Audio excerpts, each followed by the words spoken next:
How many people in this room are not originally from the United States? My round of applause. Where are you from, bro? You right there. You're from Iraq? Ew. I was fucking around. How long have you been here in the country? 23 years. 23 years? Are you a citizen yet? You are? Congratulations, nigga. Congratulations. Well, welcome to this great land.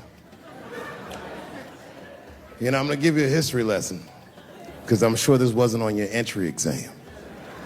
But every naturalized American has heard something about what I'm about to tell you. Picture it's the early 50s in the United States. This 14-year-old boy goes down from Chicago to Mississippi to meet his extended family for the first time. He'd never been to Mississippi. And before he went, his mother said to him, very pointedly, she said, if a white man looks you in your eyes in Mississippi, look away. And I don't know what you know about black people from Chicago, but they're not a scared people. Legend has it, he was in front of a convenience store, hanging out with his cousins, having a good time, and a white woman walked out of the store, and he thought she was pretty, and he said, bye, baby, not realizing that he had just made a fatal mistake.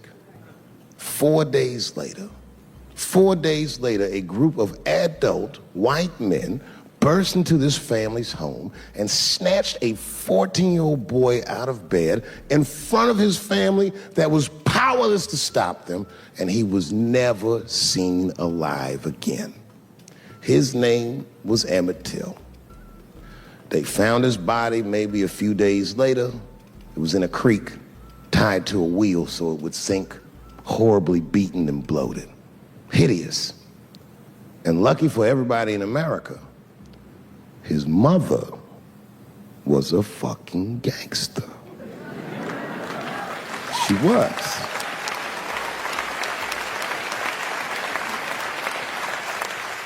If you can imagine, in the very midst of a mother's worst nightmare, this woman had the foresight to think about everybody.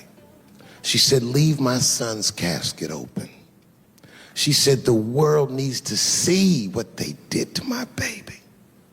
And every publication here in the United States, from Jet magazine all the way to the New York Times, had this boy's horribly bloated body on its cover. And if our civil rights movement was a car, this boy's dead body was premium gas. This was a very definitive moment in American history where every thinking and feeling person was like, ugh, we gotta do better than this. And they fought beautifully, and here we all are.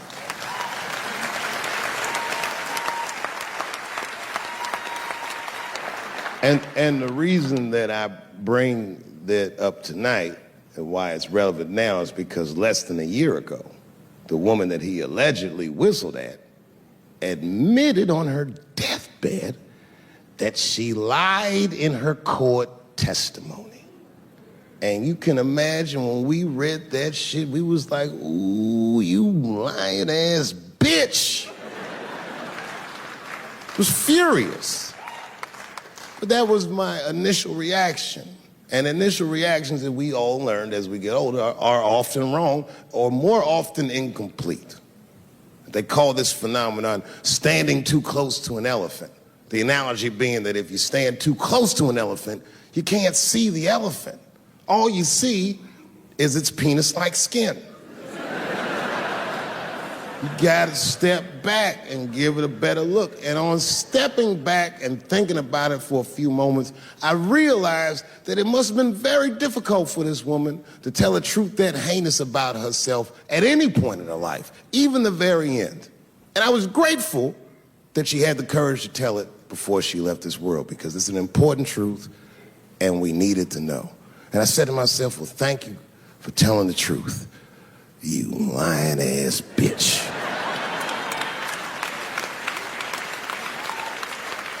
And then time goes on, and then after time, you can kind of see the whole elephant.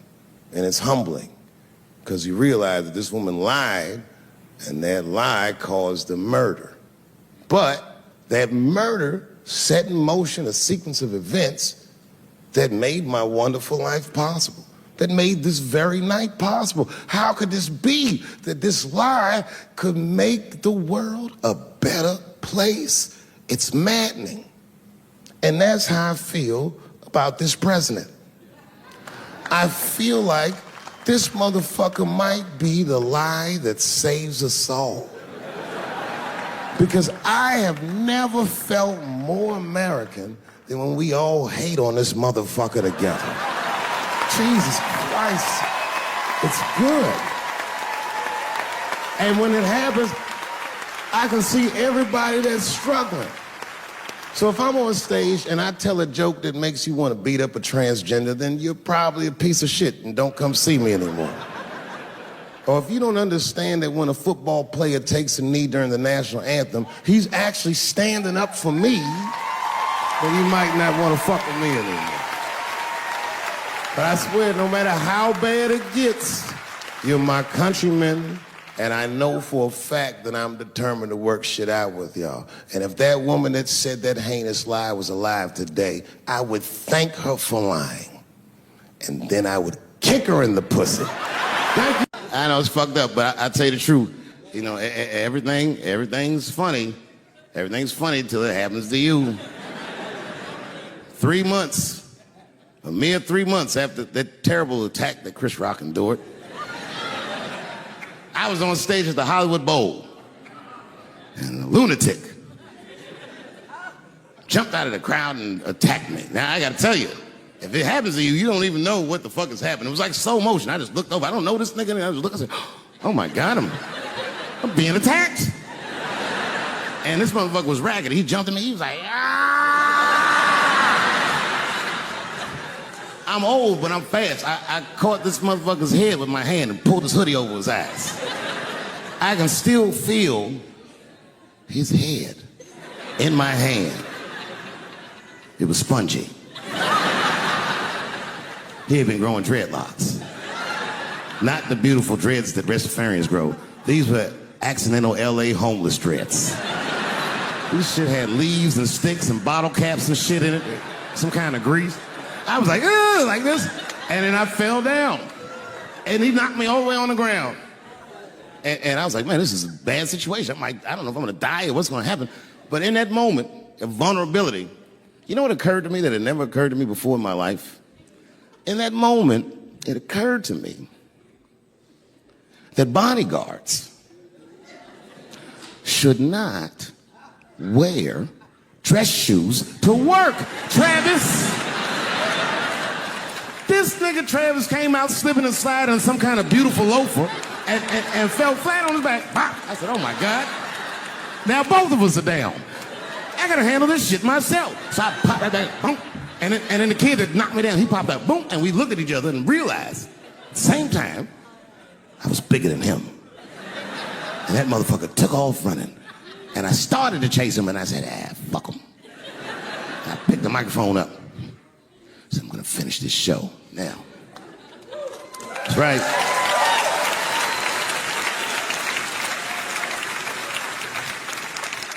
For 3 months before that, I'd been making fun of Chris Rock. And people would ask me all the time. They'd say, Dave, what would you do if you were Chris Rock and Will Smith slapped you in the face? And to this day, the answer is the same. Well, I don't know what I would have done. I've never been in a situation that extreme. But I do know now what Will Smith would not have done. And that is enjoy the rest of his evening. Man, listen. We gave that kid a good while. We was whooping his ass.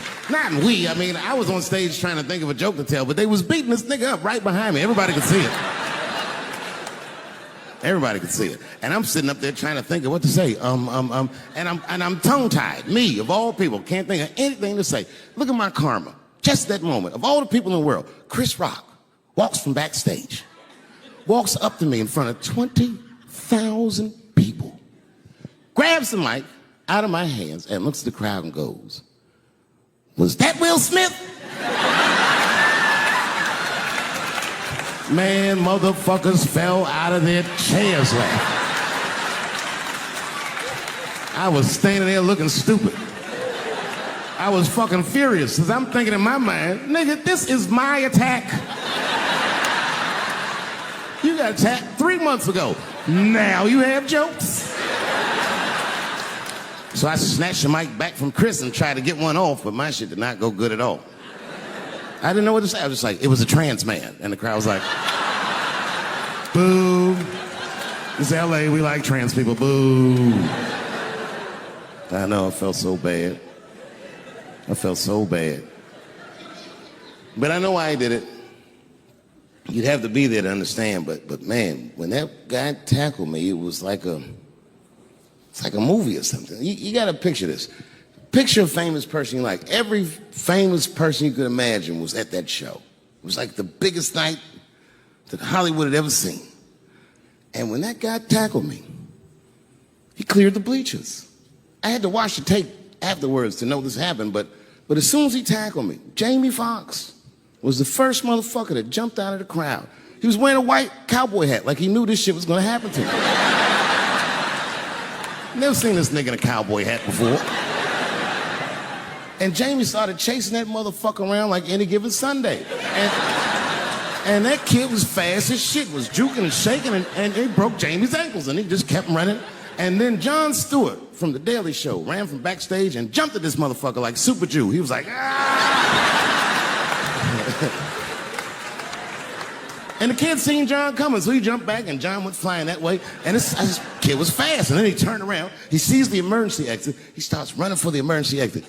Just before he got to the door, motherfucking Puff Daddy from Bad Boy Records jumped in front of the door. That nigga was like,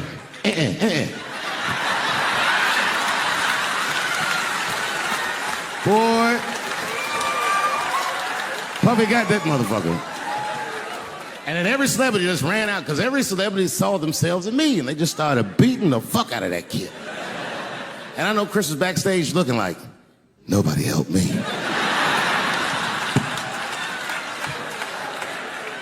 Everybody hates Chris.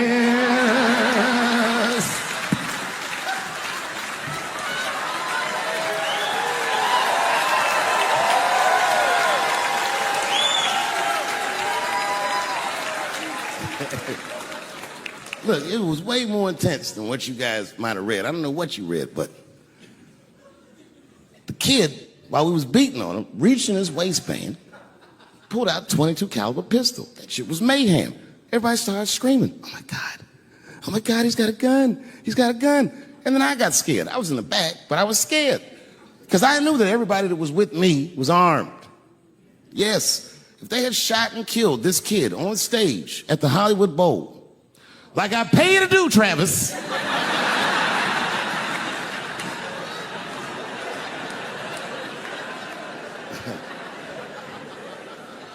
but Travis G'd up. Travis wrestled the gun out of the kid's hand, and then he took it like this and tried to chamber the round, and he couldn't. So he pulled the trigger, and it wasn't a gun. A knife blade popped out of the front. I guess this kid was gonna stab me. Some scary shit. So the next night, even though I didn't have a show, I said, I gotta get right back on stage. And I went and did a show. And someone in the audience screamed out, Dave, what happened with the attack? And I didn't know there was journalists in the room. All I said was that this nigga had a knife that identified as a gun. I got 6 more weeks of bad press for that joke. I didn't even do nothing to this nigga. That's not right. That was not right.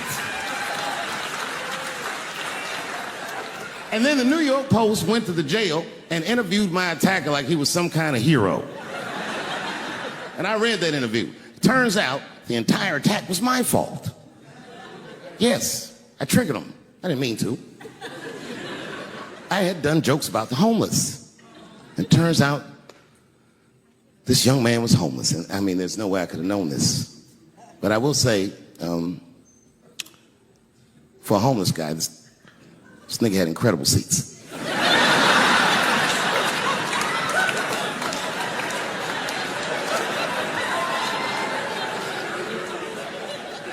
Oh, and they said I triggered him because I had done LBGTQ jokes, and it turns out this fellow was a bee. That was the headline in the article. It said, Dave Chappelle's alleged attacker is bisexual. I said, alleged attacker? This motherfucker definitely attacked me. I'll show you the tape. He's allegedly bisexual. I'm gonna need to see him suck somebody's dick before I believe the rest of this article.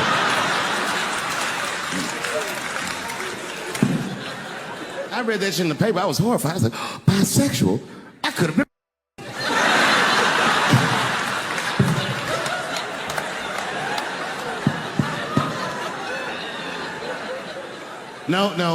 No, you know what though? It's not funny because after all that madness ensued, I went to the hotel room. I was by myself and I opened the door and my wife was in there alone. She was sobbing, like sobbing. I said, oh my God, what's wrong with you, bitch? Did you get attacked too?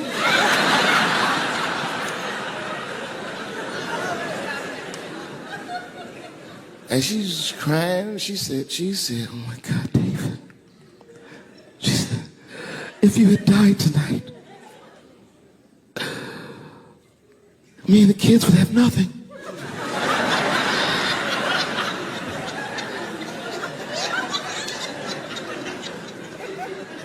Then I knew it was serious.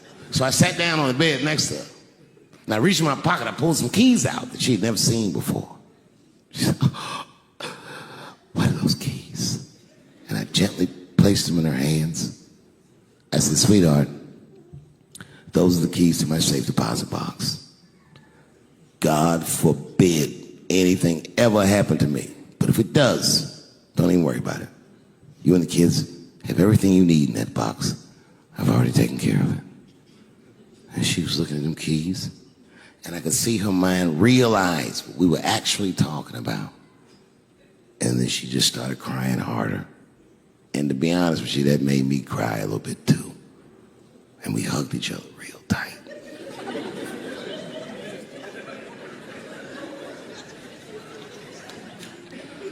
Do you know this bitch looked in the box while I'm alive and well? Who does that? Oh my God. And then she was mad at me. She said, God damn it, David, I opened that box. I said, you did? She said, yes, I did. And there was nothing in there.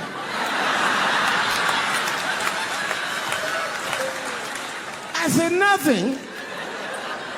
Oh. She said, nothing except your stupid joke book. I said, whoosh. I said, well, sweetie, look. If you tell those jokes exactly how they're written, you and the kids should be fine.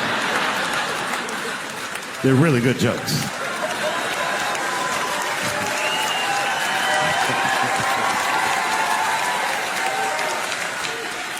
She's like, good jokes? What is this shit? Come join me in my watery grave. No, you gotta roll your throat. Join me in my watery grave.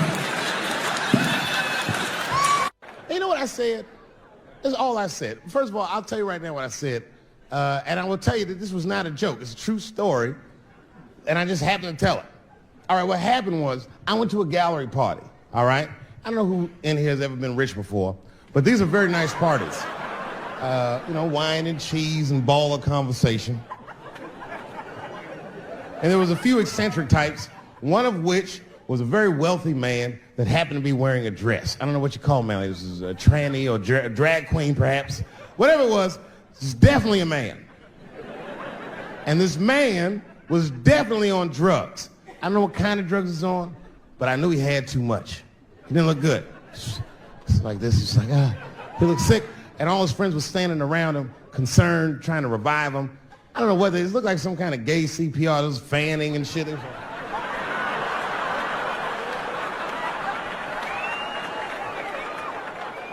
I saw all this from a distance. Now, I should have minded my own business, but I got curious. I was like, oh. And I went over there. All I said, excuse me, gentlemen, is he okay? And then they looked at me like I was evil. She is fine. I said, word? Oh. I'm sorry, I didn't know this is what we were doing. Here's my thing. I would support anybody's right to be whoever they feel like they are inside. I'm your ally in that. However, my question is, to what degree do I have to participate in your self-image? Is it fair that I have to change my whole pronoun game up for this motherfucker? That doesn't make sense. Seriously.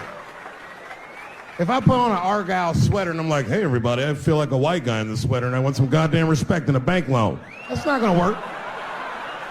Give a fuck how I feel. Why should I give a fuck how you feel? Nigger is a pronoun. But there was no time for philosophical debate. This was an emergency situation. I said, fine. Sorry, guys. I was just worried because she looks terrible. She just fell off the bench. Appears that her dick is popping out of her dress. You mind if I call an ambulance, champ? I'd rather not be at a party where a tranny ODs. There's too many questions to answer.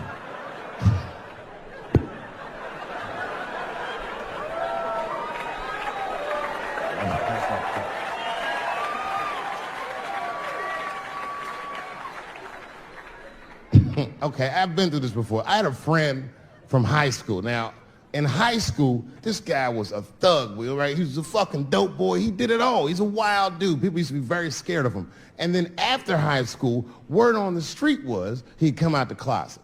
I personally didn't believe it.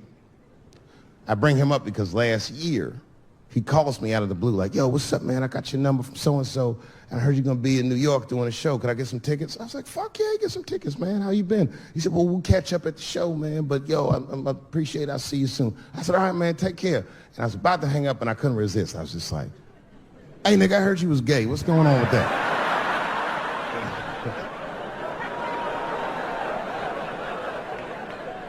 And I wish I didn't ask, because he sounded like he was dying to talk about that shit. And he had a long story about it. And it's not that I didn't care, but I was, I don't like talking on the phone. I was watching TV at the same time. So I just wasn't really paying attention like I should. But I was trying to sound supportive, but I didn't really know what to say. So I was just like mumbling shit throughout this conversation. I was just like, well, nigga, you gay, man. You just gay. Like,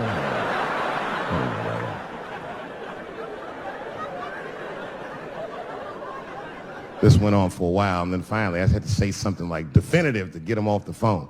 And I was like, hey, man, you know what? Don't let people get you down, all right? And the next time someone tries to make you feel bad about yourself, just remember, everybody fucks funny to somebody.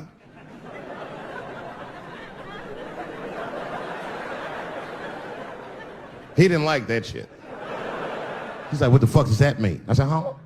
He said, you saying I fuck funny, motherfucker? I said, no, that's not what I'm saying. I'm saying everybody's different. He said, you ain't say different, nigga. You say it funny. What's so fucking funny about the way I fuck? And I said, hey, man, I fuck feet. He said, what?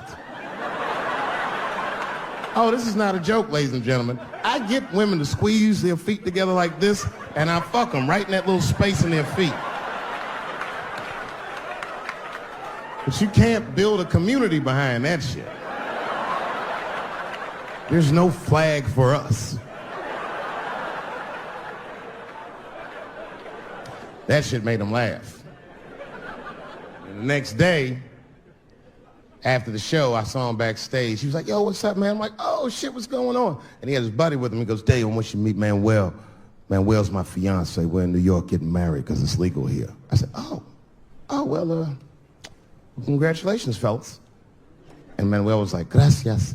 And he went to go get some drinks. And then my buddy looked at me, he was like, so Dave, what do you think? And I started mumbling again. You gay, nigga, you just gay.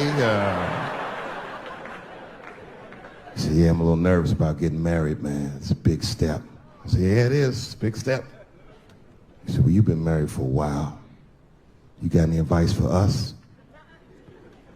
No, I'm married to a woman. Sorry about that. And he corrected me. He said, no, you married the person that you love. So it's essentially the same.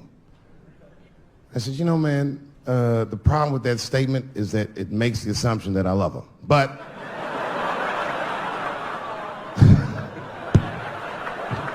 you guys lighten the fuck up. Of course I love my wife. She laughs at this shit. As a matter of fact, she eats and spends this shit. You know what I told him? I told him, I said, you know what you should do, man? First of all, you shouldn't do it. I'm talking about being legally married. It's not that you're gay as much as just legal marriage is a fucking diabolical leverage game in the United States. I'm just being honest. Devoid of religious significance or the idea of love, marriage is nothing but an awful contract that you shouldn't sign. I'm just being real.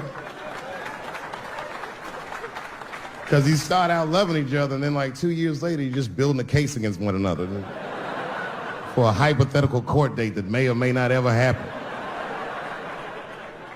You throw being gay on top of that, that shit is explosive. Like it's that Ray Rice shit. Okay, right after Ray Rice went through all that shit, I was at a party and I met this kid, Michael Sands. You know Michael Sands?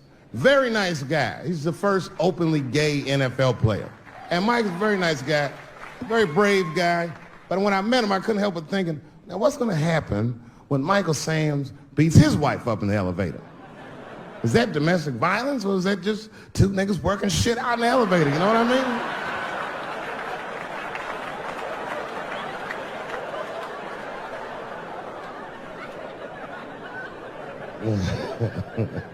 Anyway, I give all married men the same advice, gay or straight.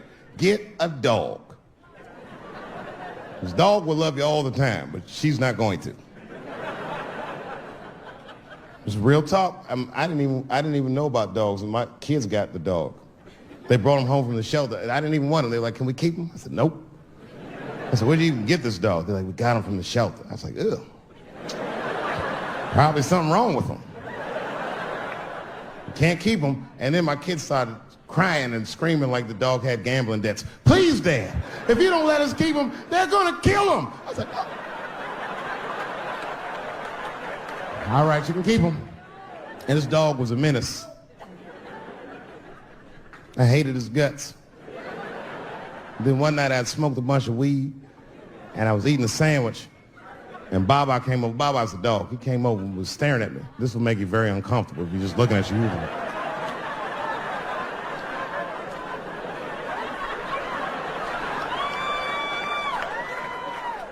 I had to give him a piece of my sandwich so he'd go away. And that's how we became friends.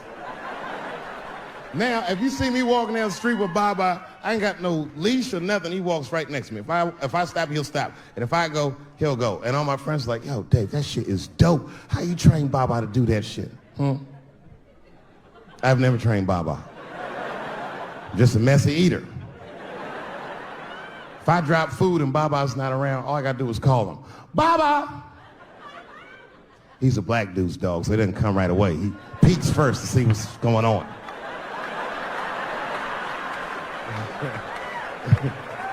I gotta tap my foot so he can see the food. "Over here, little buddy." And he's like, "Thanks." During the civil rights movement, it's been fucking wonderful. I don't know what to say, man. I don't even want this night to end.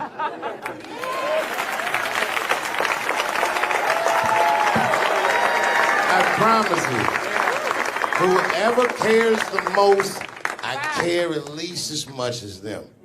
I know what I got, because I lost it all. I gotta tell you something, and I don't talk about it often. Have you ever worked all your life for something and have it not work out? That happened to me. It was tough. Think about it. I was gone for 12 years. It's not a little bit of time. It was hell. I watched other niggas that I knew become very famous. I watched the world go on without me. I mourned the loss of it. And after a while, I didn't care. Coming back was terrifying. I understand what I am. I really do, more than anybody. Like when they write about me in history, I'll be dead reading it like, yeah, I knew they'd say that. They say that a person can't dream of a face they've never seen. Can't believe that's true, but it's probably true. Boy, I got a long bank of faces. 32 years, I could close my eyes. I could think of any night. There's so many faces. Every night, most nights, they're all looking up, smiling. You have no idea what the world looks like from there. All different races, all different colors, all different kind of beliefs, just looking at me, smiling for 32 years, night after night.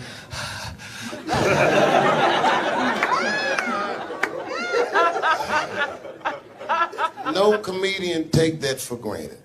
I swear to God, this might be the noblest of professions. Robin Williams had a bar that I loved. He said comedy is the only job you can have where you can use everything you know. And that's true. You can use more than you know. You can use what you think. Use it. Don't be afraid. Don't let these bitch-ass niggas button your lip. Say it anyway.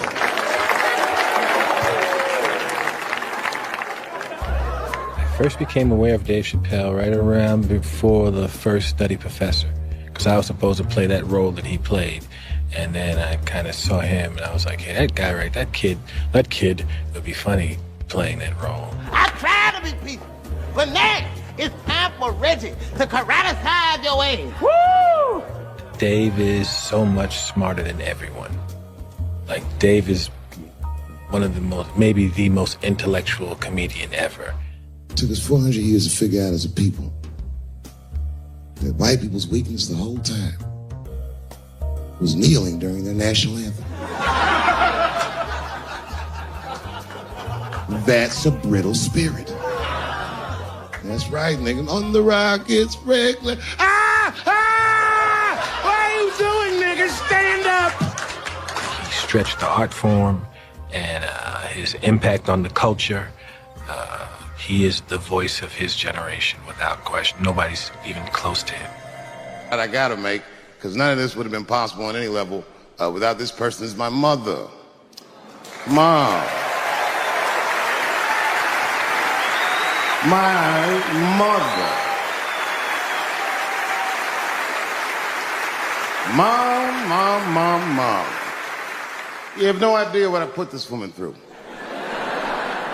If you had just given birth to me, that would have been more than enough. But the fact that she raised me and raised me well, we had a real oral tradition in our house. I knew the word griot when I was a little boy. A griot was a person in Africa who's charged with keeping the stories of the village. Everyone would tell a griot the stories, and they would remember them all so that they could tell future generations. And when they got old, they'd tell them to someone else. And they say in Africa, when a griot dies, it's like a library was burnt down. And my mother used to tell me, before I ever thought about doing comedy, she said, you should be a griot. And she'd fill me with every story of black life. You know, she's educated in African-American studies, and she would let me understand the context that I was being raised in, that I'm being raised in a hostile environment that I have to tame. By the time I was 14 years old, I was in nightclubs, mastering an adult world. It was terrifying. Crack epidemic was going on, and my mother would hear gunshots outside and be scared to death. Maybe it's my son. But early in my career, if you remember, Mom, you used to sit in the club with me. She'd do a full day of work. You'd be back there falling asleep, just waiting for me to go on. She would watch my show every night. Do you know how long that car ride is home?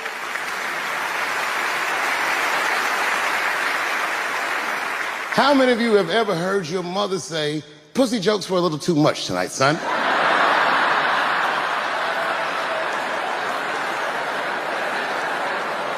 I was a soft kid. I was sensitive, I'd cry easy, and I would be scared to fist fight. And my mother used to tell me this thing, I don't even know if you remember, but you said this to me more than once. You said, son, sometimes you have to be a lion so you can be the lamb you really are. I talk this shit like a lion.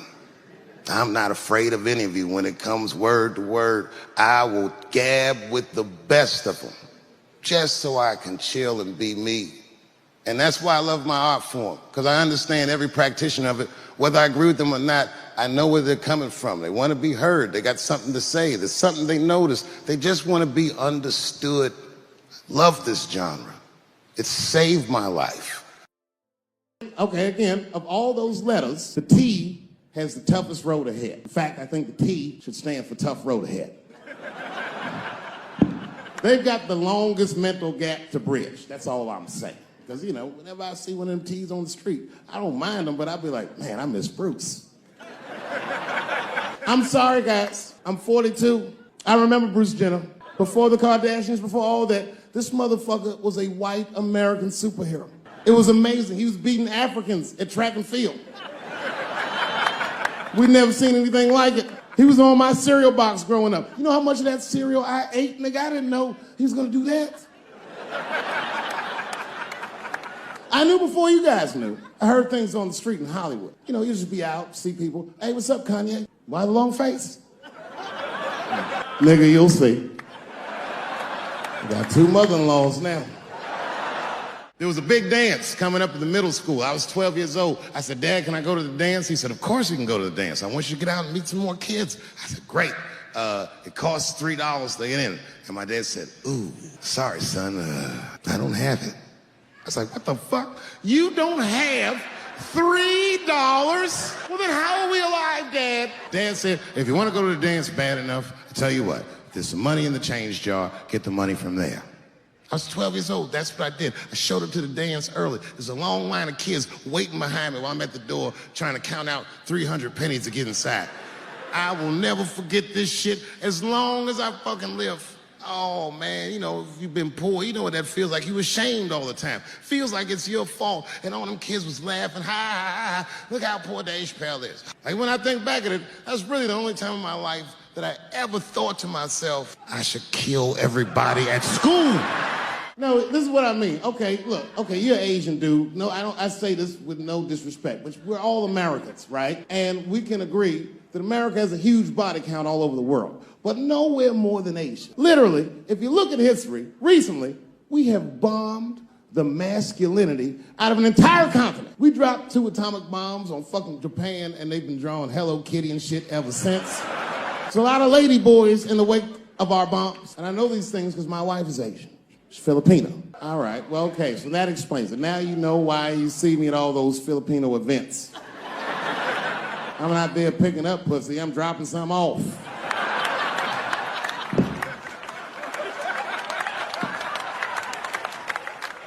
I take my wife to all that shit. I took my wife to see Pacquiao fight Mayweather. We sat ringside, okay? That was a quiet car ride home. That's what that was. Well, you ladies are right. To be honest with you, your lives look terrifying to me. They do, man. I know nothing about being a woman, but I know fear. Yo, I used to live in New York when I was 17, and I couldn't even pay my bills. You know what I did to make money? I used to do shows for drug dealers that wanted to clean their money up. One time I did a real good set, and these motherfuckers called me in the back room. They gave me $25,000 in cash. It's probably 18, 19 years old. I'm scared. I thanked them profusely. I put that money in my backpack. I jumped on the subway and started heading towards Brooklyn at 1 o'clock in the morning. Never been that terrified in my life.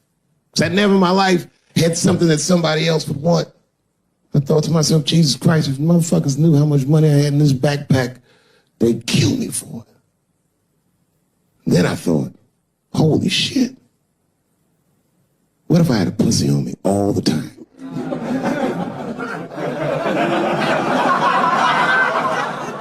That's what women are dealing with. I'm gonna tell you right now. It's real talk. If them same drug dealers gave me a pussy and said, put this in your backpack and take it to Brooklyn, I'd be like, nigga, I can't accept this.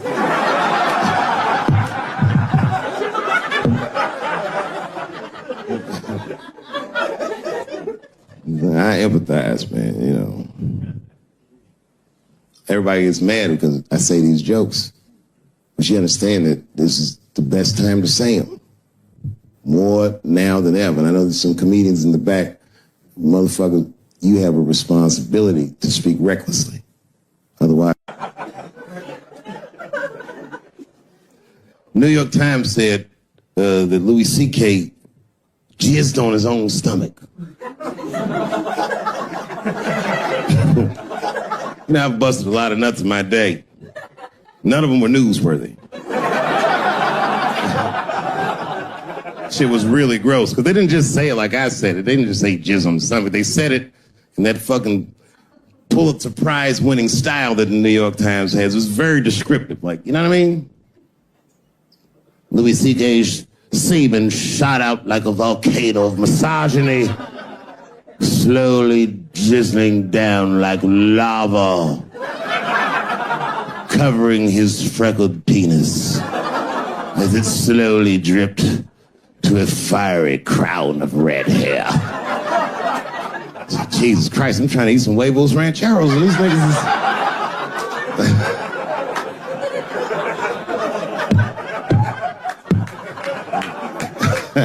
And you know, the tough part, being a comedian, knowing the motherfuckers, everybody comes up to me like, did you know?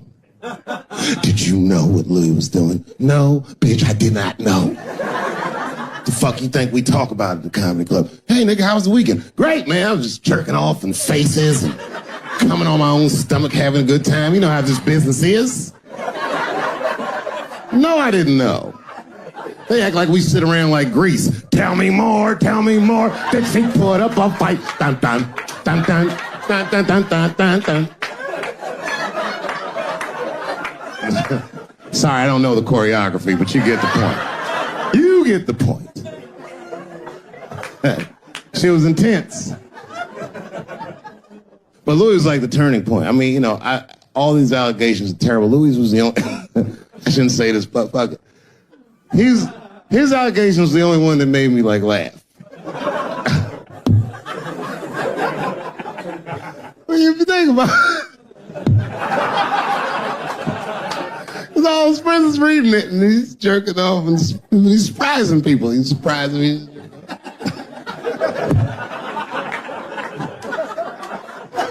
I just picture all the comics in comedy just reading it like, what?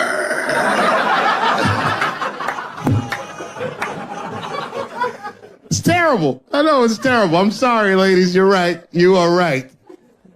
But at the same time, I mean, you know what I mean? I don't know. Jesus Christ, they took everything from Louis. I was like, I don't know, it might be disproportionate. I can't tell.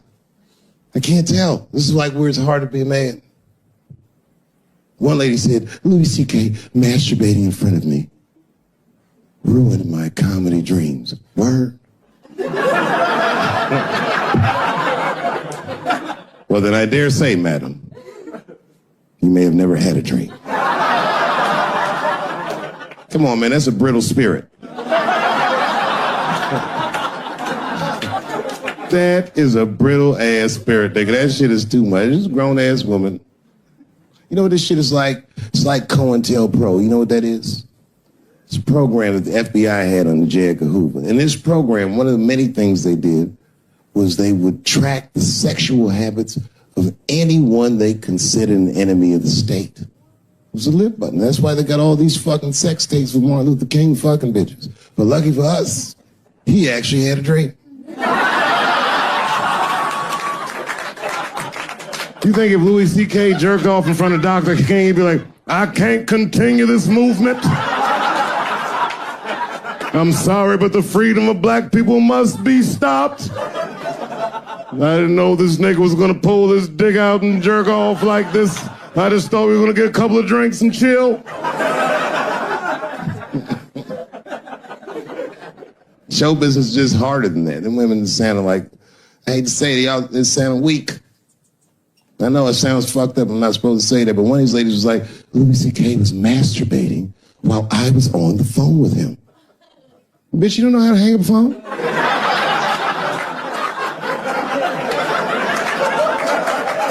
How the fuck are you going to survive in show business if this is an actual obstacle to your dreams? I know Louis is wrong, ma'am. I'm just saying I'm held to a higher standard of accountability than these women are. Don't forget who I am. Don't forget what I am. I am a black dude. Hey, if you do anything wrong in your life, and I find out about it, I'm gonna try to take everything away from you. And I don't care when I find out. Could be today, tomorrow, 15, 20 years from now. If I find out, you're fucking finished. Who's that? That's you. That's what the audience sounds like to me. That's why I don't be coming out doing comedy all the time, because y'all niggas is the worst motherfuckers I've ever tried to entertain in my fucking life. Are you surprised though by the criticism that's come your way? No, and I don't mind that people get upset. Some of this criticism, like, is helpful. Like, I get educated by it. I don't necessarily agree with all of it, but I learn about a lot of things, you know, just from my... I swear to God, this might be the noblest of professions. Robin Williams had a bar that I loved. He said, comedy is the only job you can have where you can use everything you know. And that's true. You can use more than you know. You can use what you think. Use it. Don't be afraid. Don't let these bitch-ass niggas button your lip. Say it anyway. It took us 400 years to figure out as a people that white people's weakness the whole time was kneeling during their national anthem. That's a brittle spirit. That's right, nigga. On the rock, it's regular. Ah! Ah! What are you doing, nigga? Stand up! Comedy. Bad things happen to someone else. That's not necessarily funny. Look at it this way. I grew up in the crack epidemic. I tell jokes about it. I grew up in the crack epidemic, and now there's an opioid epidemic.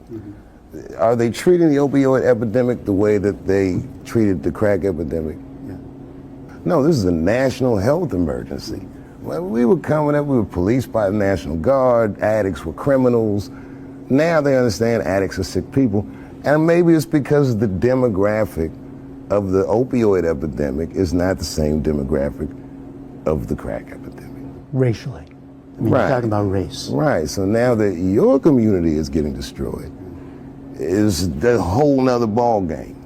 And then it's a huge window of empathy.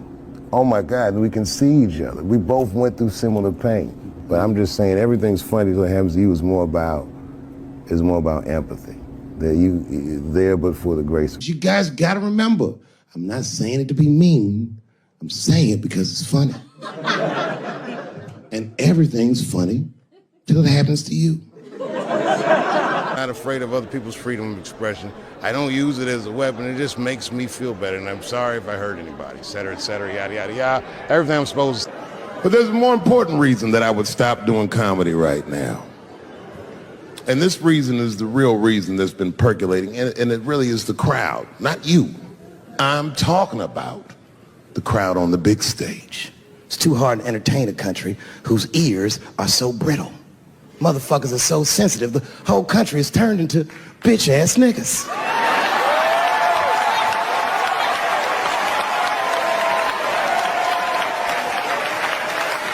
Everything you say upsets somebody.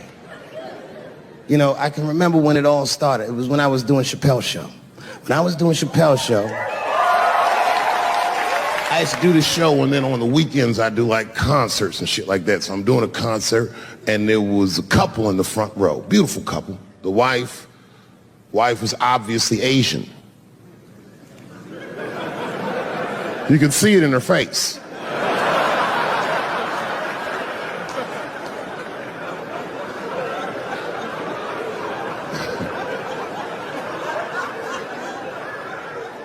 The husband, this motherfucker was mysterious, to say the least. Couldn't quite pinpoint where he was from. Caramel-colored fella, very nice hair, but he could have been from anywhere. Bangladesh, Mexico. I can't guess with a nigga like this. All I knew for sure about this guy is that his wife was a bitch. I could see that in her face, too. No, he was laughing and having a good time, and she was scowling at me at a goddamn comedy show. I couldn't figure it out. And then I realized at some point that she was pregnant, and I was smoking on stage. I said, oh my God, that's probably why she's mad. So I started to put my cigarette out, but then she hit me with one of them fake non-smoker calls. So I just kept smoking. I thought to myself, bitch, that babe will be fine, relax. And I tried to break the tension. I just asked her. That's all I said. I go, hey, where are you guys from anyway? And I could tell that she was on to me. She goes, very condescendingly, she says, I'm from California. If you're asking my ethnicity, I am Chinese. And her husband was just cool about the shit. He was like, I'm Mexican, bro. I said, well, I'm sorry if I offended you by asking. But you're a very beautiful couple. And miss, there's no question that you're going to give birth to the hardest working baby this world has ever seen.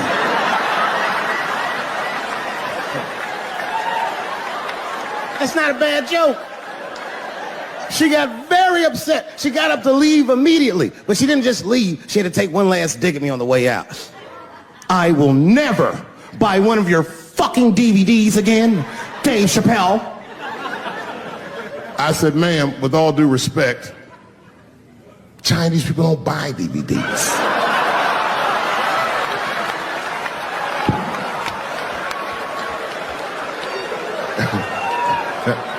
And the crowd went crazy. We were all laughing, having a good time. I didn't even think anything of it.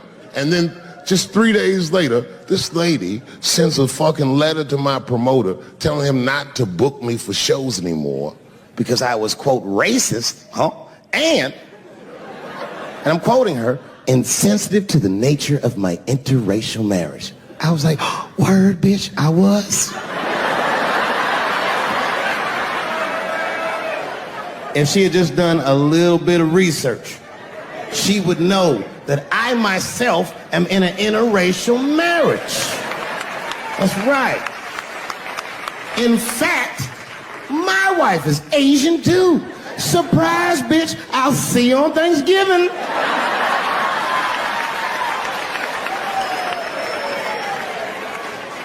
But my wife's not Chinese. She's Filipino.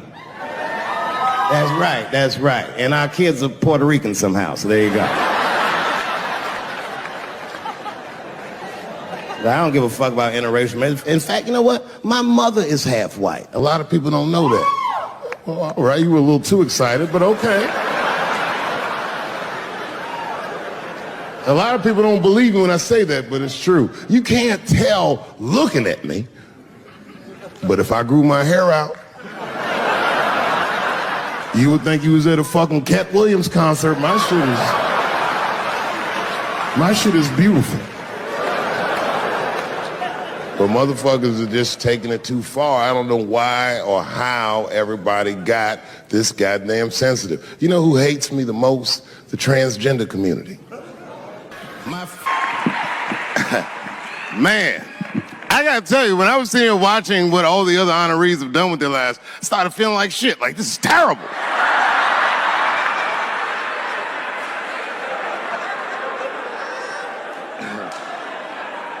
And then Bobo brought me up and started out good with that Ali picture, and then it just... Whew. But that coloring book that was in the picture, I know the Ali's are here, that coloring book, my mother has it. And the champ, he signed it. You know, the greatest, he signed it, Muhammad Ali. And his sparring partner was there that day. And his sparring partner signed it, said, the next heavyweight champion of the world, Larry Holmes. And he was. And 2-year-old Dave Chappelle colored all in that shit and just ruined the book.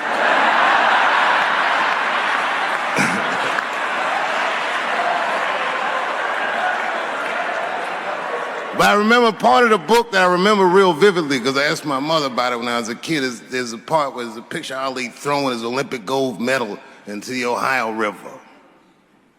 That's why it's so weird for me being here. You know, both my parents were very brilliant. My dad went to Brown in 1955.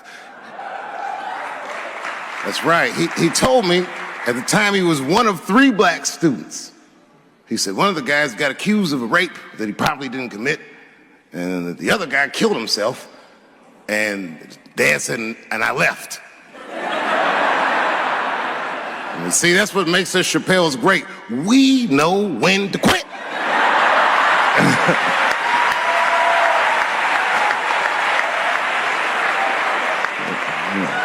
We all just live to fight another day.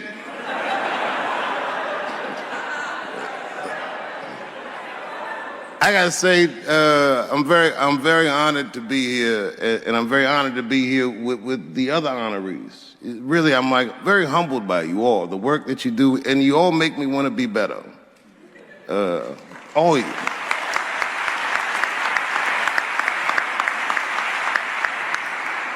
And you know, I was gonna stop doing stand-up for a while because 4 comedy specials in a year is like, that's a lot, you know. But you know, shout out to my colleagues in comedy. I just want to say that in a way, this for me belongs to my mother primarily, who was a African American studies professor, and a lot of the content that I say, she raised me well. I'm not an uninformed person.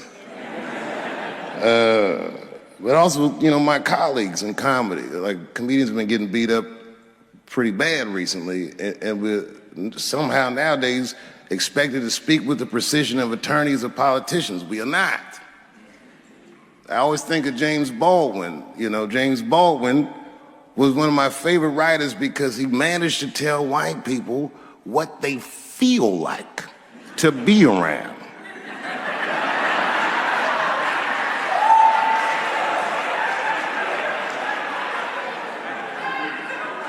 So I ain't gonna hang up my gloves yet.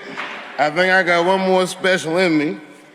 So to quote Baldwin, God gave Noah the rainbow sign. It's no more water, it's the fire next time. Thank you very much. Boy, this comes as a complete surprise.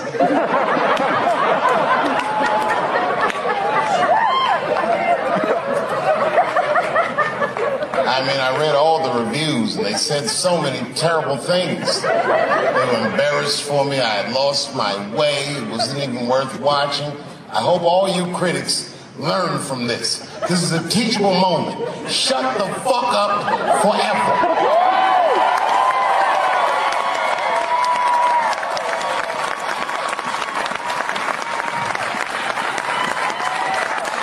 Two in a night. These aren't them. These are the ones I won for the other ones, motherfucker. I would like to thank my editor who was nominated. Unfortunately, he did not win, but I couldn't have been more honored to work with Jeff Urin.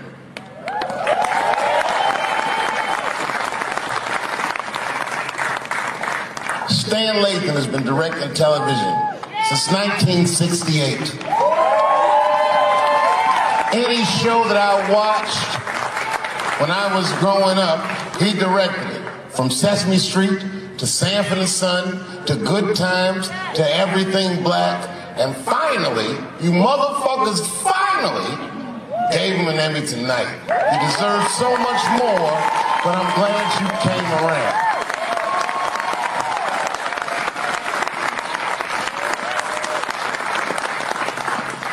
I'd like to shout out all the other nominees tonight. Tiffany Haddish and Patton Oswalt and Hedda Gatsby and Brother Mulaney. You guys are an inspiration to me, and I'm honored to be nominated with you. I'm sorry that you didn't win tonight, but who gives a fuck anyway? It's a special night because comedy gets to be itself. It's all we've ever wanted. I hope the war is over. We good? And as always, I'd love to thank my wife, Elaine.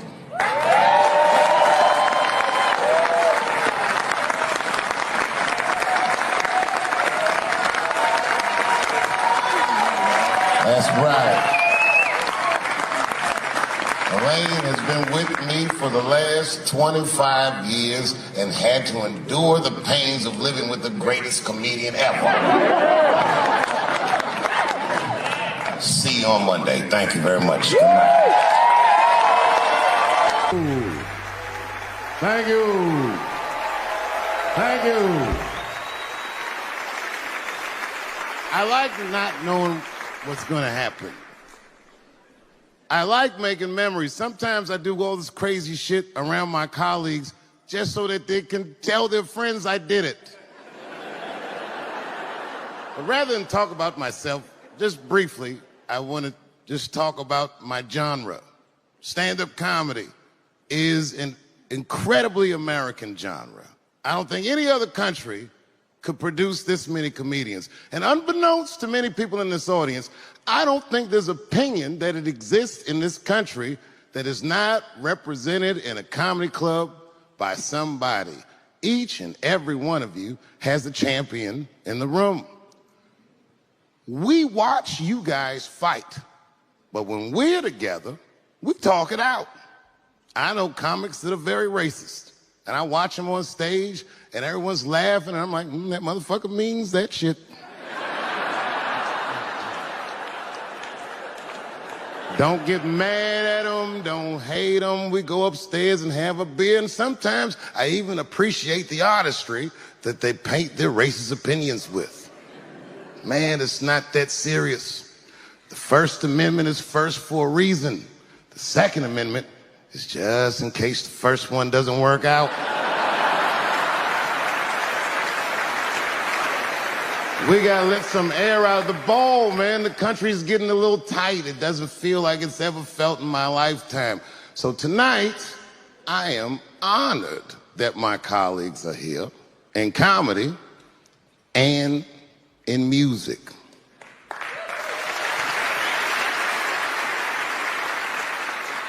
And I want everyone in America right now to look at me. Look at me smoking indoors. I didn't ask anybody, I just did it. What are they gonna do? Kick me out before I get the prize? No, nigga, this is called leverage.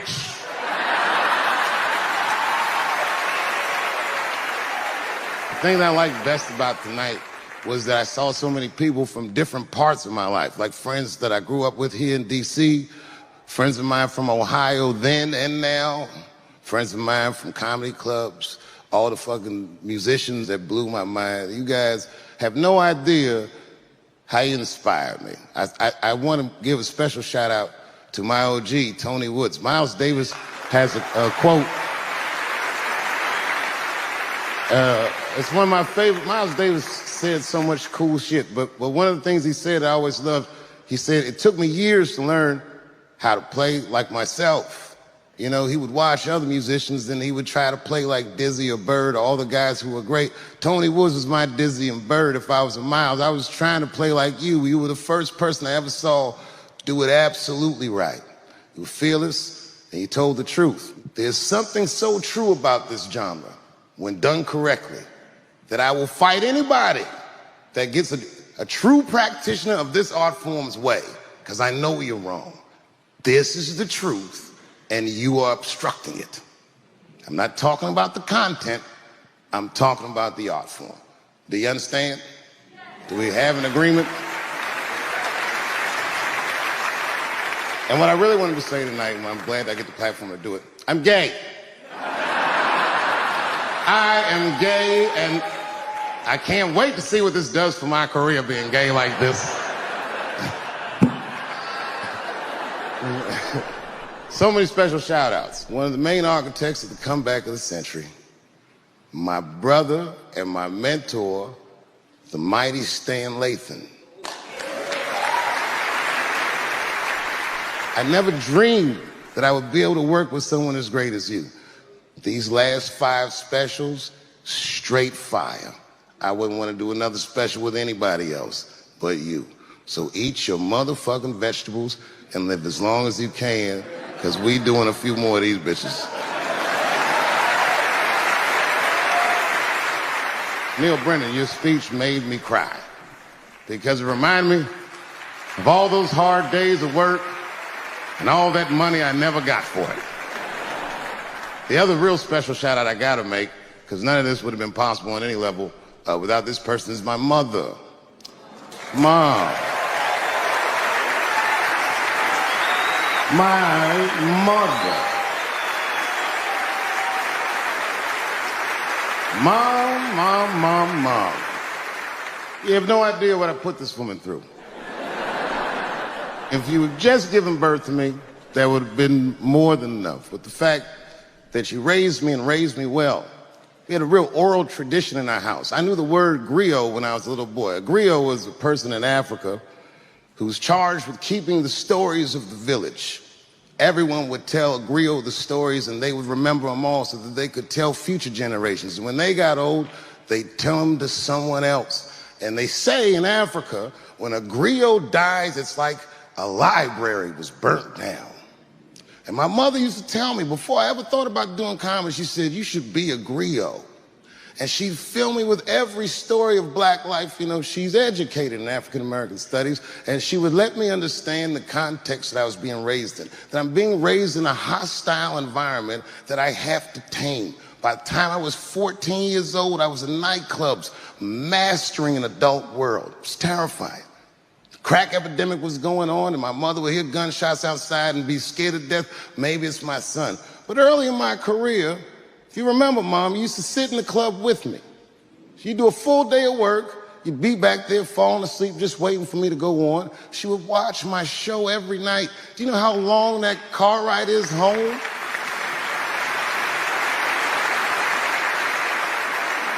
How many of you have ever heard your mother say, pussy jokes were a little too much tonight, son?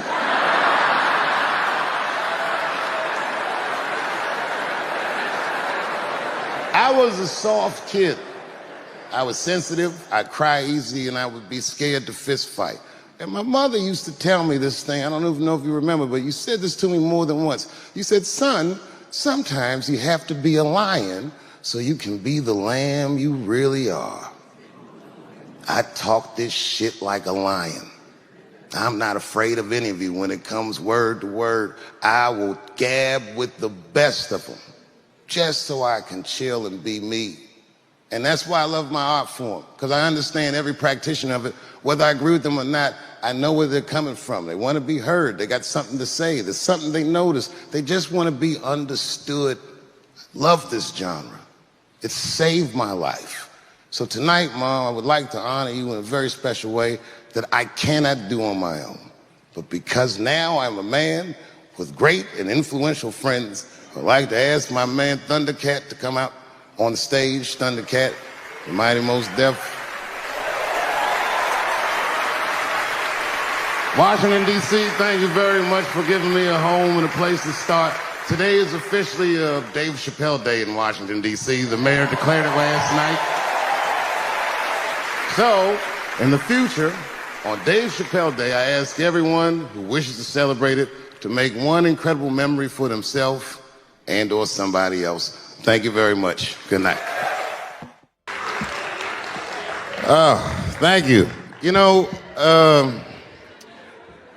I speak for a living, and I'm a little nervous today. I wanted to say thank you, Mr. President, and thank you, Bishop Green, and thank everyone at Allen University for hosting me today, because it feels special, right? When I think of this great-grandfather that I've heard about in my life, but never actually touched his legacy. So it's like the product of his loins coming to meet the product of his work. And it's an important day for me personally. And I know a lot of you guys are students, and I just want to tell you I'm the first person in my family to not go to college. And as the president has told you, I've done outstanding in spite of that.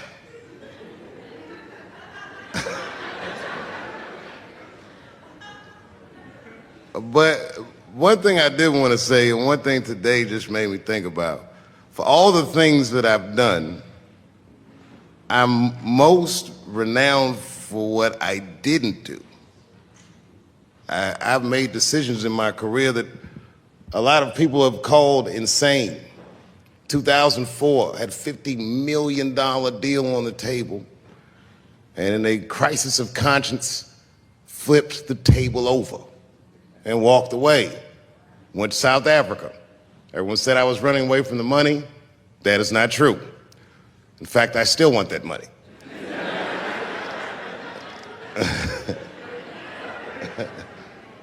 The idea that I wanted to just share with you guys is the idea that sometimes you do what you think is best, whether anybody understands it or not. I heard a story about my father where someone told me he used to do statistics for a company in D.C. The company he did statistics for started doing business with the South African government, so he quit his job. It's caused a lot of problems between him and his wife. It's hard for a man when he can't provide for his family the way he wants to, and he suffered through it. And a generation later, when I had my crisis of conscience, I was able to go to a free South Africa and get away from the heat. This idea that what you do in your lifetime informs the generations that comes after you is something I keep thinking about, something that is so much bigger than just ourselves. And today I'm standing in front of you guys, and I know you guys are like, oh, I know you're bored. But I see family of mine in the front row some who I've never met, and I just realize how all of us are connected. That my great-grandfather built something more substantial than buildings. He built a community, and he built, more importantly than a community, he built a way. You know, so I'm very grateful. Very grateful. Hello, police. I just saw him saying, you know what I mean? He's standing over like, so this is what black people talk about.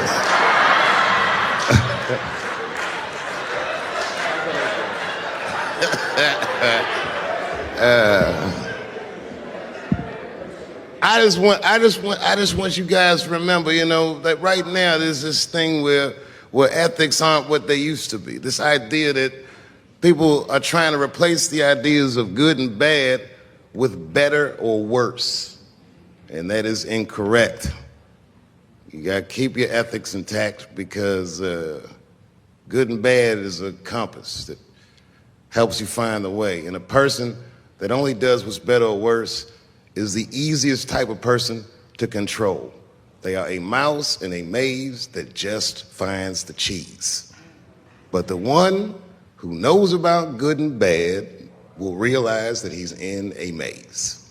So, that being said, I just hope that all of you guys transcend whatever you see as your obstacles, and that you live outstanding lives, and that you stay connected to your communities because you have so much power there, and that you grow your communities and you diversify your communities, and that you don't let anybody tell you you can't or to be afraid. It's okay to be afraid because you can't be brave or courageous without fear. The idea of being courageous is that even though you're scared, you just do the right thing anyway. So in 2004, I walked away from $50 million, and in November, I made a deal for $60 million. So,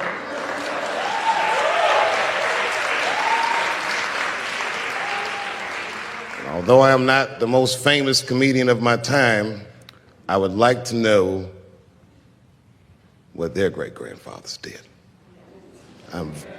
I'm very proud today. Thank you very much.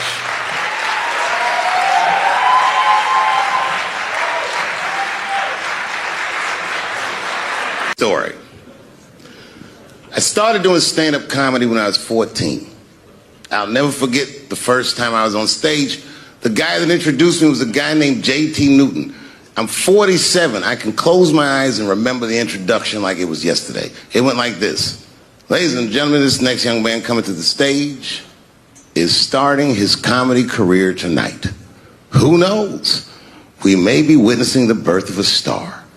Please welcome Dave Chappelle.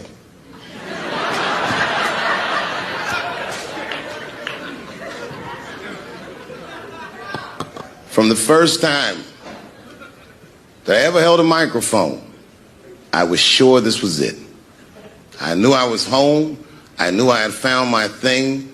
And my God, man, I was a child. I got good. Matter of fact, I was good from the moment I started. And I'm not saying this to be a braggart. I'm telling you the truth. These old niggas was in awe of me. How is this little boy so poised? They used to say. I was. I mean, you know, I got better, but it started out good. About a year into it, When I was 15 years old, I had written a joke during the AIDS epidemic about having a Goodyear condom. Something, I don't even remember the joke. Something about an industrial strength condom by Goodyear. I just remember all the comedians really liked that joke. And there was an older comedian. And he came to me one night after the show, after he saw the joke, and he said, listen, I got an audition at another comedy club, and I was wondering, do you mind if I do that joke? I just want to borrow it. Now, I'm a kid. I don't know any better. I'm like, borrow it? Well, I guess, sure, if it'll help your career. I let him do the joke. And then weeks later, I was waiting to go on at a comedy club, and he went on before me, and he did the joke. And after the show, I pulled him aside, and I said, hey, man, I don't mind you borrowing my jokes, but you got to give them back. He said, oh, I forgot to ask you. He goes, let me buy that joke from you for $50. And I said, man, I'd do it, but I'm just starting out. I need all the material I can get. The idea being that the more material I can accumulate, the faster I'll be able to make money for my work. I said, I can't do it. I want my joke back. I'll never forget this. Remember, I was a 15-year-old child. This guy was a grown-ass man. He stood up over me so I could see how big he was. And he said to me, really? I can just take it. And he did. I got scared because I was a child. But I never forgot that. I never forgot that. I was 15 years old. I'm 47 now. I think about this guy all the time. When I look at my own kids and I see how young and innocent they are, I can't believe someone did that to me. And I don't think about it every day because that was the worst thing that happened to me. I think about it every day because that was the first time that someone ever did that to me. But in my career, it has happened many, many times since, where someone would intimidate me or scare me and take something that I believe was mine. I'll tell you another story. Now I'm 18 years old. I'm living in New York City, and I just finished my first road tour, which was a very difficult tour. I'll spare you the details. Now I'm back in New York, but my rent is paid, thank God. And I have $60 to my name, and a woman that I had met in Pittsburgh, a bad Dominican bitch,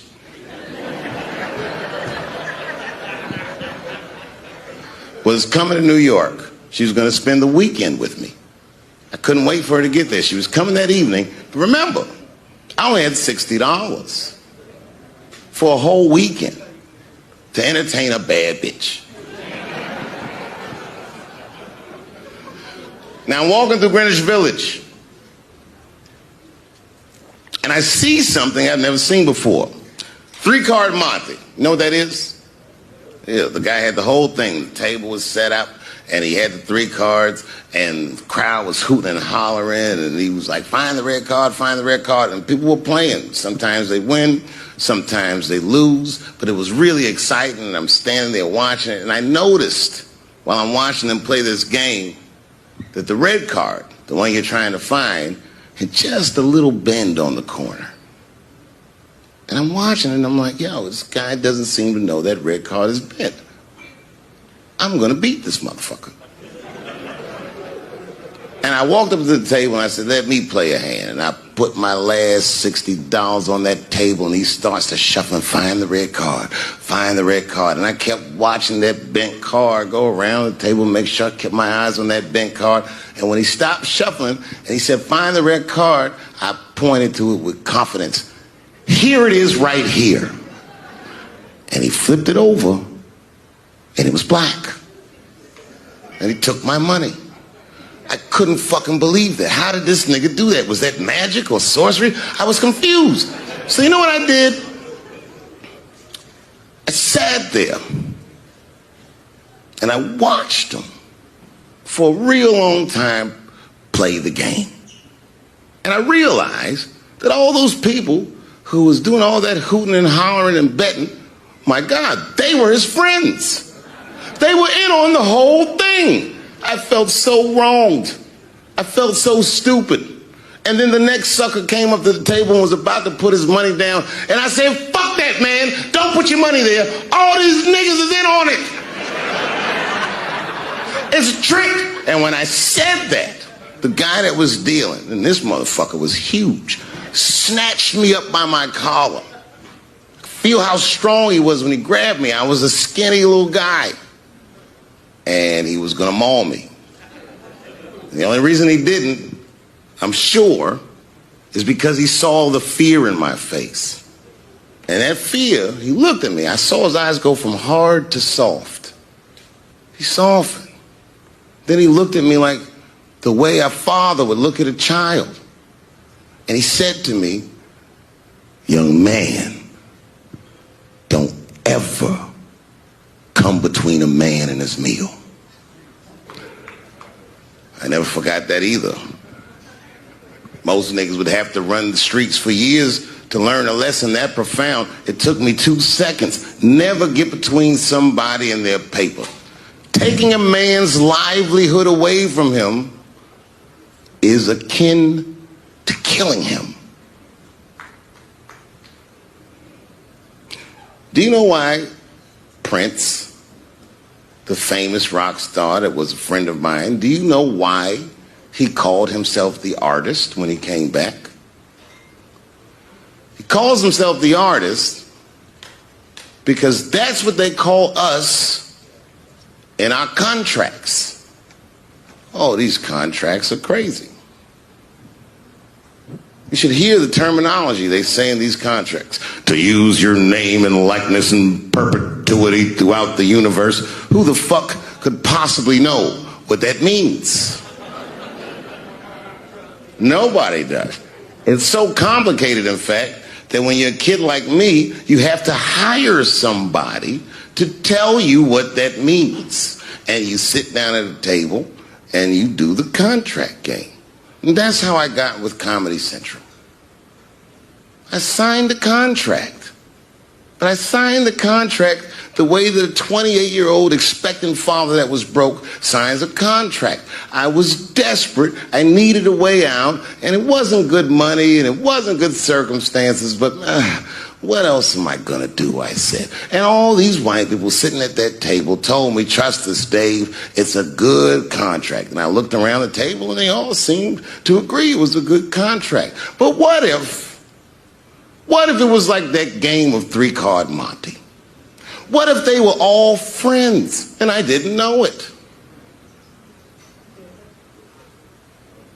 And the bag of money was Iceberg's money in the first place. What was I talking about? What was I trying to tell you? Last week, 2 weeks ago, whenever it was, I call Lauren Michaels and I tell him, okay, I'll do it. I'll do Saturday Night Live on election night. And the day I made that phone call, the day I committed to it, it gets announced that Netflix is streaming Chappelle's show. Not just Netflix. HBO Max is streaming it too. Let me tell you another story about HBO. No, hear me out. Did you know, before Chappelle's show was at Comedy Central, I pitched that show to HBO. I told them what I wanted to do. Now, these are executives. All they have to do is say, yeah, we'll take it, or no, thank you, we won't. But they didn't say either of those things. They went too far. They said, literally, what do we need you for? That's what they told me, as they kicked me out of the office. What do we need you for? And here we are, all these years later, and they're streaming the very show that I was pitching to them. So I'm asking them, what do you need me for?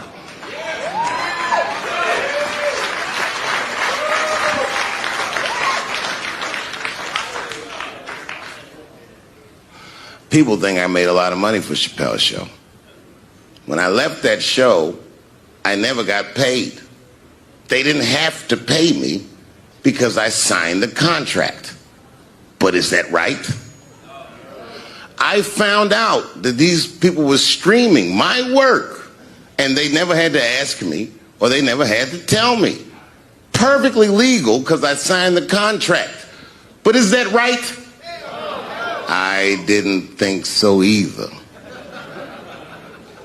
That's why I like working for Netflix. I like working for Netflix because when all those bad things happened to me, that company didn't even exist.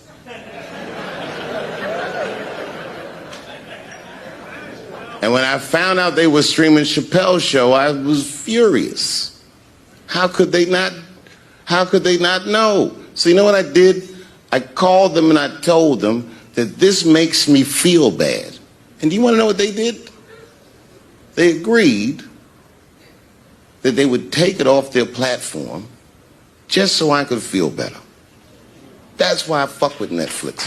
Because they paid me my money, they do what they say they're gonna do, and they went above and beyond what you could expect from a businessman. They did something just because they thought that I might think that they were wrong. And I do. I think if you are fucking streaming that show, you're fencing stolen goods. They stole that from me. They just took it. And I'm not up here trying to tell you guys that I believe that Comedy Central gave me a raw deal just because I'm black. I believe that they gave me a raw deal because this fucking industry is a monster. It's the same monster that these Me Too bitches was trying to tell you about. But they hate the monster for how it fucks. And I hate that monster for how it eats. But my God, man, it's the same monster. When I quit the show, all my friends would say, well, fuck them, Dave. Why don't you just do Chappelle's show at another network? Yeah. And why doesn't a slave run from one plantation to another plantation because the master over there might be nicer? My God, man, I was trapped. You know what? Tell you the truth. I've even thought about coming back and doing another Chappelle show. Well, but if I do, I can't call it Chappelle's show because my name and likeness is being used by them in perpetuity throughout the universe. It's in the contract.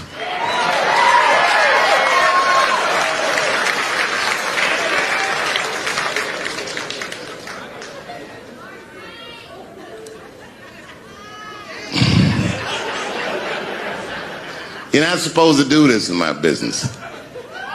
I'm up here doing something that nobody else in this business has the balls to do. I'm telling you something that you need to know. I'm trying to explain to you what you're seeing. You don't understand what you're seeing. I am publicly flogging a network.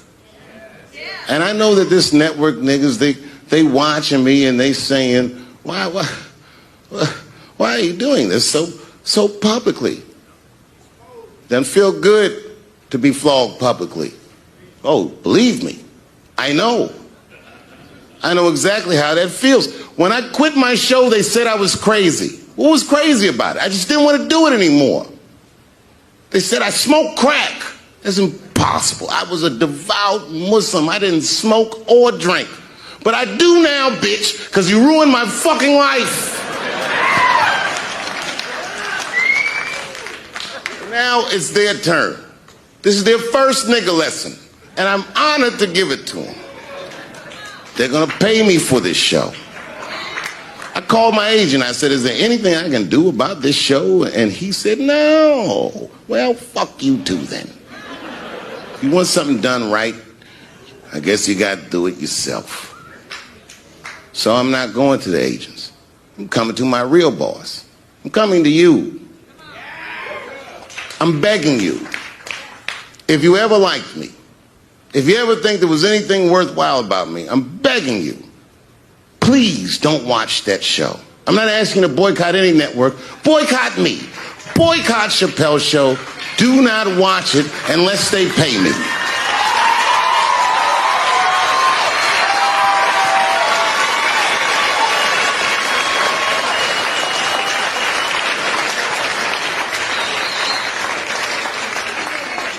If you're a shareholder at Viacom, then I'm talking to you. Because all that shit that they do to us, well, they do everything for their shareholders. That's what they told me. So if you're a shareholder in that company, tell them it's wrong. And if you don't believe that it's wrong, then fuck you too. You should know what's in the hot dogs you eat. Now, there's probably a bunch of people at Comedy Central and Viacom and all these places that have no idea what I'm talking about. They've all either quit or been fired or got Me Too'd or something. Them niggas is gone. And there's a whole bunch of new young people there, and they're probably looking like, what is he talking about? They may not actually know what the fuck happened to me. So I'll tell you what I'm talking about. Go downstairs to your accounting department, open the books, see what that show made, and look at what you paid me. That's exactly what I'm talking about. You're going to pay me. I am inviting you to come with me and work with me. And let's fight against that terrible, terrible feeling that you made me feel together. We can fight together and work this thing with Chappelle's show out. Or I can just take it. Okay. Before I did Killing Them Softly, when I was 22, HBO gave me the biggest opportunity of my life at that time. They gave me a half-hour special, but this shit was not like a special, you know what I mean? It was like, it was generic. It didn't even have a title. It was just Dave Chappelle. And I shot it in San Francisco at a place called Broadway Studios, which is on the second floor of a building. And beneath Broadway Studios is a nightclub. And the special was only supposed to be 30 minutes. And I got ready, I practiced, I did all the shit I was supposed to do. And the night that I taped, 20 minutes into my 30-minute set, I'll never forget this, music started blasting from the nightclub underneath. You could hear it real loud, and it fucked my whole show up, and I was devastated. I was a young man. I really believed in what I was doing, and I thought that my dream had been killed. So when I got off stage, I ran down the steps to the alley behind Broadway Studios and where the control trucks are parked, and I kicked that motherfucking door open, and I started yelling at all the producers. I was nobody in show business, just a guy that believed in us. I said, man, you fucked everything up. That fucking music, what the fuck were you thinking? And there was a guy who was a big-time producer, I ain't saying no names, and he stood up, and he said, hey, kid, sit the fuck down. He said, we didn't ruin anything. He said, we made a deal with that nightclub to not play music, and they didn't honor the deal. And I said, who didn't honor the deal? And he pointed to a guy. I'll never forget it. It was an old white man sitting in the Ford Taurus by himself. And he said, that guy right there. And I didn't waste no time or ask no questions. I went to that Ford Taurus and I beat on that window and I said, open the door, motherfucker, I want to talk to you. And that old man looked at me for 1 second and wisely drove the fuck off. And left me in the alley cussing at anybody who would listen. And 2 minutes later, literally 120 seconds later, couldn't have been any more than that, the doors of the kitchen in the alley of that nightclub underneath Broadway Studios flung open. And that old man was standing there, that same old man with reinforcements. He had 2 big goons with him, and he looked at me, and he was calm as a cucumber. He said, you, come here. I want to talk to you. I didn't know anything about the streets at this age. But I found out later in my life that these men were Russian mobsters. And I don't know what you guys know about the Russian mob, but these are the niggas that killed Denzel in Training Day.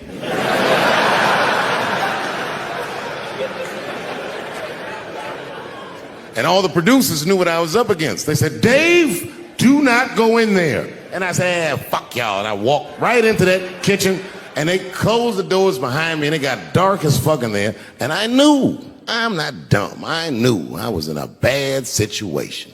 But you have to understand, I believed in what I was doing, and I didn't give a fuck.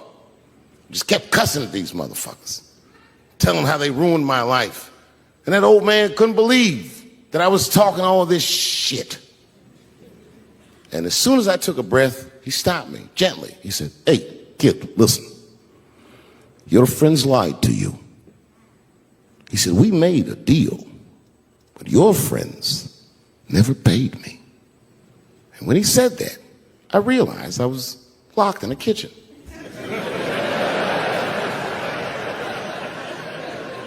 I realized he was telling the truth, which would make me wrong. And the very moment that I realized I was wrong, for the first time, I was afraid. You see, it's a funny thing if you believe you're absolutely right.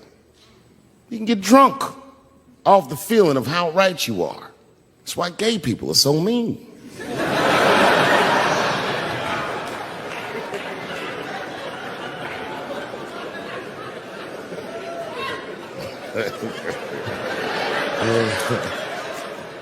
But I didn't buckle. You guys would have been very proud of me. I was scared, but I didn't buckle. I said, well then, sir, I owe you an apology. But I believe that no matter what reason that music was playing, it ruined my life. And that old man looked at me with sympathy in his eyes.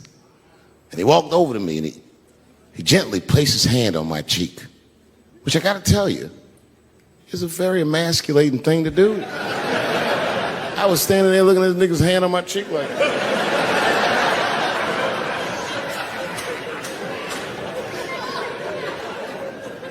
and he said, you are a real man. And he tapped me on my cheek. Real soft. Just like that. The doors opened back up. The light from the alley flooded into the kitchen. And I just walked out alive. I lived to fight another day. And in that moment, I learned one of the most valuable lessons of my life, and I have to share it with you. And that lesson is this. In your life, in any given moment, the strongest dream in that moment wins that moment. I am a very powerful dreamer. Yeah, I'm not lying.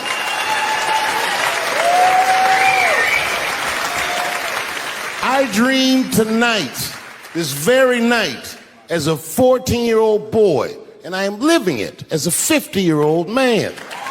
My dreams are very strong. Today, I walked all around Washington. I used to be poor in this city, and all day people just said, hey, Dave, like they knew me personally, and I felt like I knew them. And I say to myself, my God, Dave, what a powerful dream. But then sometimes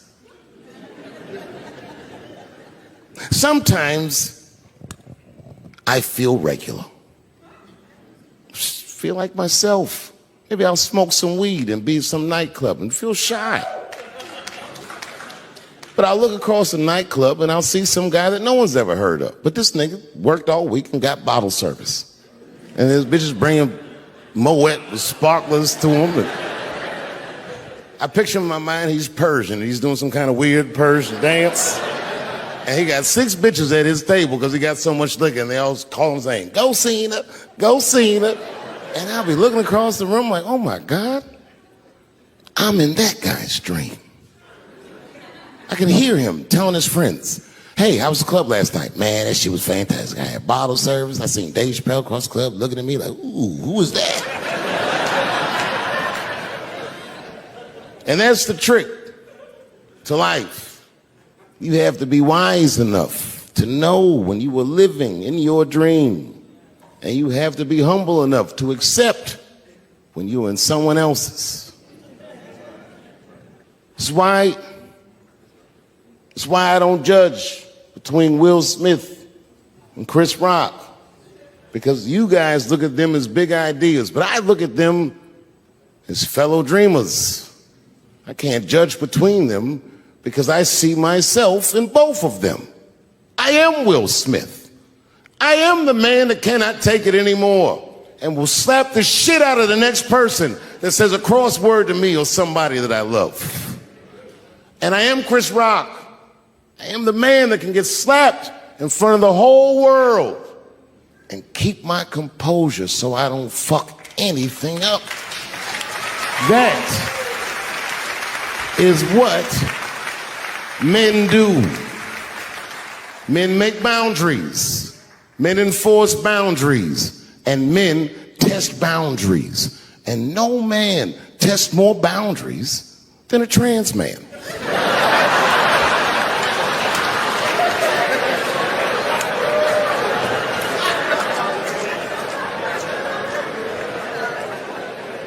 When I see a fellow dreamer, I give them my utmost respect. Even if I don't understand what their dream is. I know a dreamer when I see one. And I've met many powerful dreamers in my life. None more powerful than a man who calls himself Little Nas X. I met this nigga at a party. I had no idea who he was. But the minute he walked in that party, I knew I was in his dream. Everybody in the party was another dreamer. Everyone was famous, but when that nigga walked in, he was dressed like C-3PO. He was shining.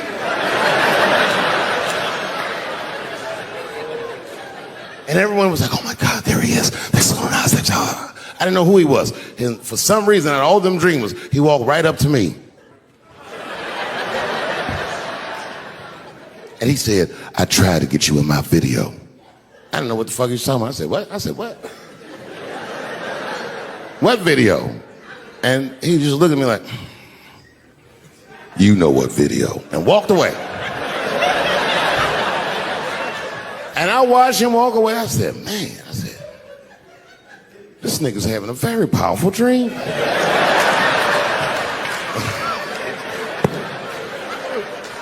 You know what it reminded me of? It reminded me of when we was in grade school. Remember in grade school, the teacher would ask everybody what they want to be? Timmy, what do you want to be when you grow up?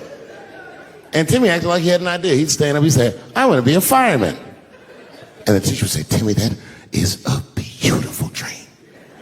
But Timmy didn't mean it. Timmy said he wanted to be a fireman because deep down, Timmy's attracted to fire. And by the time he's 14 years old, this nigga's a full-blown pyromaniac, playing with kerosene and matches like a goddamn expert. And then one night he goes downtown with his buddies, fucking around with fire, and burns a warehouse down. And he doesn't know it, but there's 13 migrant workers from El Salvador, and they're in that motherfucker. They get trapped, and then they die in the fire. Isn't that a tragedy? It was an accident.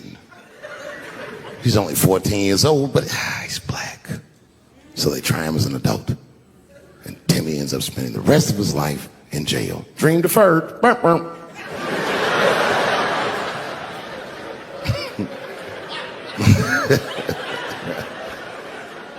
But what about you, Billy?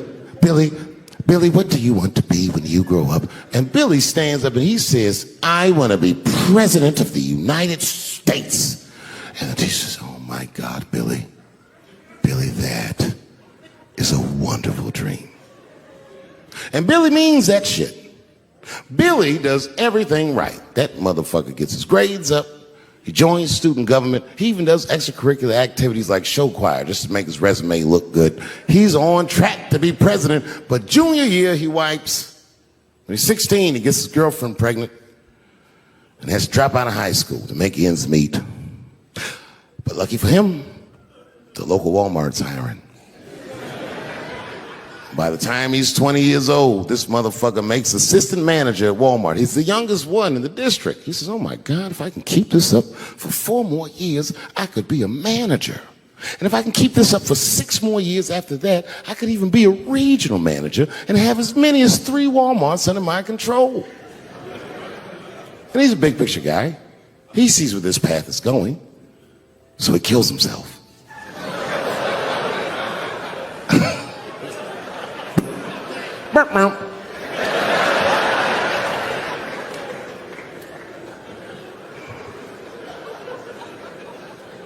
Well, what about you? What do you want to be when you grow up? I don't want to say, because I don't want the other kids to laugh at me. Who cares if they laugh? Your dream is yours. Own your dream so they can come true. Say it loud and proud. What do you want to be when you grow up? Little Nas X. That nigga stood up in front of the whole class. I want to be the gayest nigga that ever lived. I want to do a music video and slide down a stripper pole all the way to the depths of hell and suck the devil's dick at 10 o'clock on BET while all the kids are awake and can see me. Shockingly, that was the only dream that worked out.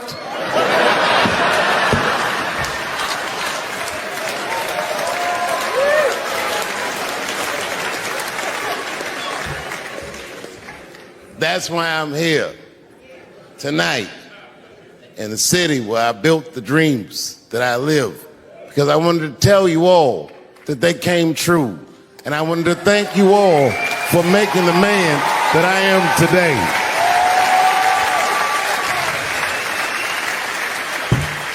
Yes, I am living a very powerful dream. Every time I come to this city and I stand in front of you, I realize that, my God, man, this is not my dream at all. It's yours. And I am honored to be in it. Thank you very much, Washington, D.C. I'll see you next time.